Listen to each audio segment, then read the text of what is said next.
Yeah, I talked about him last time. Obviously a rookie, but has command that goes beyond usually the scope of a rookie. Decisive with the ball, accurate passer, um, buys some time, makes big plays down the field. I think when it's all said and done, the fact that he's passed for as many yards as he has without turning the ball over is really impressive for a young guy. Usually, the cost of doing business if you're going to throw a lot of yards is you also turn the ball over a lot. And it's been impressive what he's been able to do. We're going to have to play tight coverage. We're going to have to stay after him in the pass rush.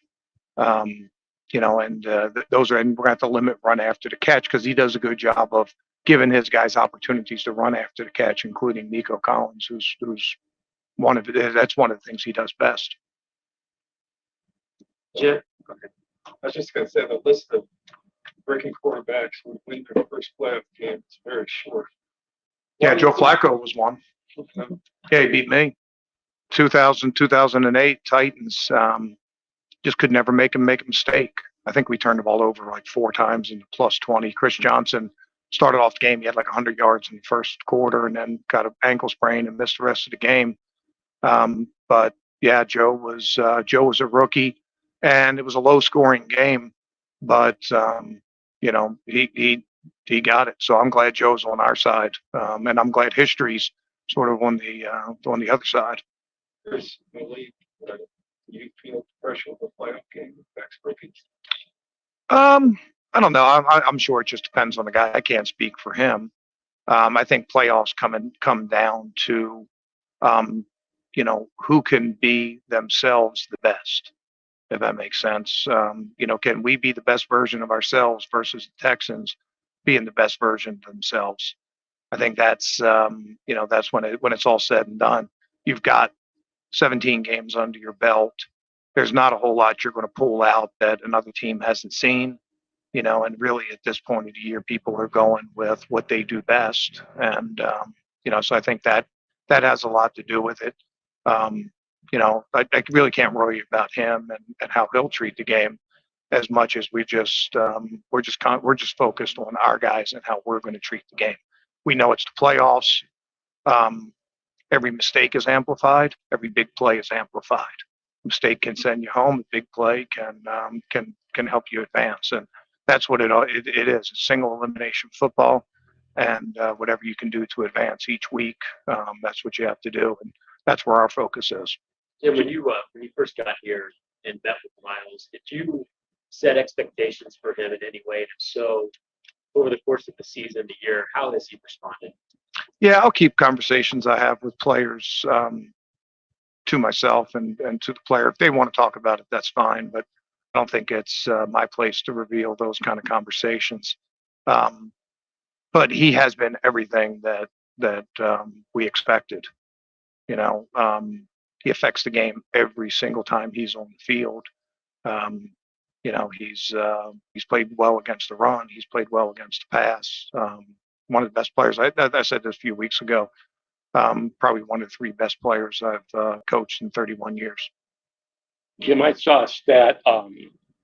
You guys have forced more punts than any team since the 1999 Ravens. So, what's that say about just consistency, the way you've been playing defensive? Yeah, that sort of goes hand in hand with our third down percentage. We were number 1 in the NFL in third down percentage, and when you're winning those snaps, you're going to force a lot of punts. Our job, and I've said this before, our job is to limit scoring and to try to get the ball back for the offense. And after a slow start and turnovers, I thought we did a pretty good job. I don't know where we finished, but we were in that top 5 area. I don't know where it ended up. But we've done a good job there. We've done a good job getting the ball back for the offense. When you win on third down, when you force punts, you've done your job, and that's why we concentrate. We spend a lot of time. Today's a third down day, and our ability to get off the field on third down is a lot. It means a lot to us. Cover guys, rush guys, keep drives from continuing. We've done a good job of nipping drives in the bud with good third down percentage. And that's going to be a big part of this game. What's your, Jim, go ahead. I know how you feel about Mike Vrabel and the chance that he gave you to do what you did for those couple of years there, and I was just wondering, what your thoughts were on him, Jim. Yeah, I mean, obviously, I have a lot of respect for Mike and admire him a great deal. This is a playoff game. Just want to keep the focus on Texans and Browns. And you've been in the league a long time. I know quarterback injuries have had nothing to do with this. It feels like going into the playoffs, defense has always been important. It seems like they're more impactful than ever. I think 5 of the 6 scoring defenses are in the playoffs. You guys have had a sensational year. The rules always seem to be stacked against defenses. Do you feel like it's maybe swinging in the other direction? I don't know. I mean, we just concentrate on trying to play within the rules that we're given. And, like I said, try to limit scoring, get the ball for the offense, and potentially put them in scoring position. I mean, the league goes through so many cycles. It's hard to say. But being a defensive coach, I mean, there is that adage, hey, defense wins championships, and teams that I've been around, when you play good defense in the playoffs, you would give yourself a good chance. What came out of that help with the return to practice? What you asked the Saturday game for him after being out forward? Yeah, I mean, I haven't even seen him out there yet, so I'll let Kevin handle those questions. But it's good first step for him. He's been working extremely hard. I mean, you talk about a driven dude. I mean, he is. He's been really driven to get back. We'll see where it goes.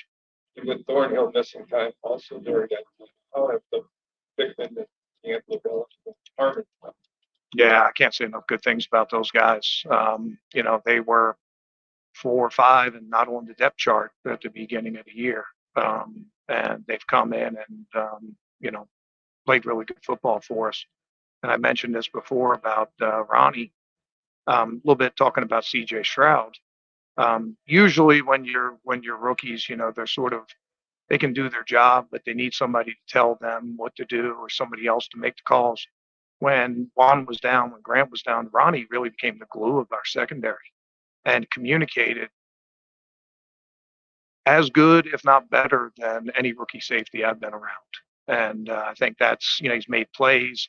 He's tackled well for us, overlapped in the passing game. D. Bell's made a lot of big plays for us. And Harmon had an interception against these guys. He's given us that, that veteran steadiness that we lost with Rodney McLeod. But, having lost our top 3 safeties for significant portions, the game doesn't care. Playoffs don't care who's playing. So those guys have stepped up and, have been able to do their job in our scheme.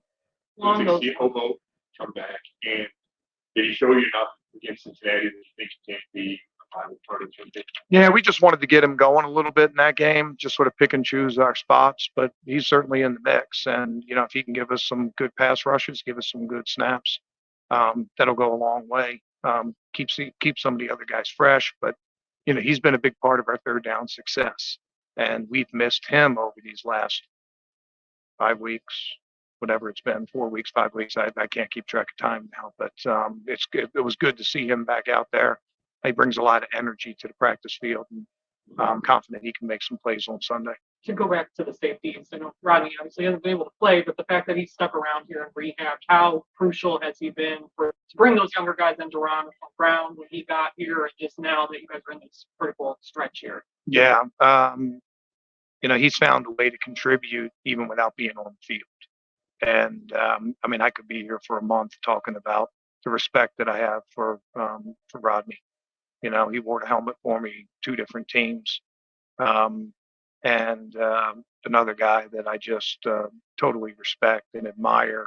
And it's just right in his character that when he was injured, that he's still going to find a way to contribute. Anthony Walker has done the same thing for us. And, he had to miss some time, but he's back in our building now. All those guys have stayed close. Mo Hurst has stayed close to all veteran guys. And they realize that their contribution to the team doesn't begin and end or doesn't end with the game field or practice field. They've been able to find a way to contribute, and our success has a lot to do with that. Is that normal, Jim, that guys who are on the injury reserve, maybe done for the season, stick around like that, or is that more unique? You think this? It depends. Sometimes it's a matter of, somebody has a family that's in the area, or, something else. I just think, those guys just, they've been around. They know this is a special season and a special team, and they want to continue to be part of it. Couple days ago, I was telling the team some of the similarities that I saw between our team in 2017 with the Eagles, and probably the biggest one is how much the players enjoy each other. They genuinely root for each other and genuinely like to be together in practice, and that continuity has taken us through a lot of tough times this year. I mean, we've had some things put in our way over the course of the year, but you don't see the frustration show on the field. You don't see guys throwing helmets or yelling at each other, or you don't see the jealousy, or you don't see finger pointing.